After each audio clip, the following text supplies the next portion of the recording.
So I'm talking from, Hebrew is my mother's tongue. So from my perspective, as somebody who speaks the language, so Hasbara is really the act of explaining in Israel, in Hebrew.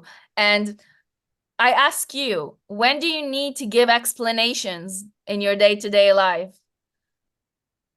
Where, you're in a defense. You need to explain why you did something. Maybe somebody thinks you did something wrong. And I think the whole terminology affects the way you act and the things you say. And I want to change. I want to offer a change to that terminology to maybe influence, because I don't want to explain myself.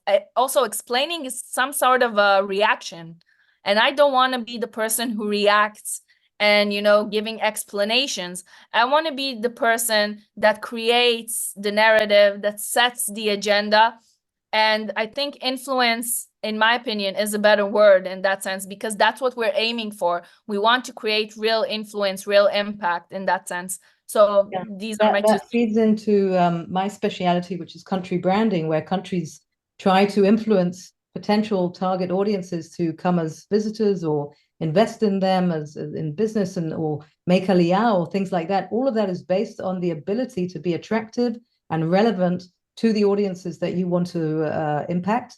And influence is key to that. No country explains itself basically unless they're in a bit of a situation where they need to, just like a corporate or whatever. So the terminology that I use is crisis management.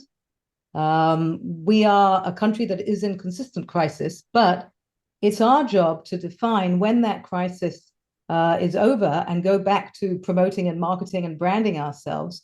I'm hoping that that will be very shortly. We have to understand that if we are the ones who continue talking about Israel from the perspective of the conflict in 2, 3, 6, 10 months from now, when the world has moved on, okay, they've moved on, especially young people, they're going to move on soon.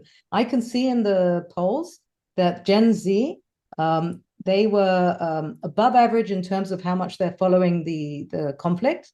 And now every month it's going down, okay? So we need to understand that we are the ones who are responsible. If we want to set the agenda, we can start talking about other stuff as well. But I absolutely agree with Ella that it's about influence. We all want to be influential. And the way to influence is to define the narrative, not to be responsive to it.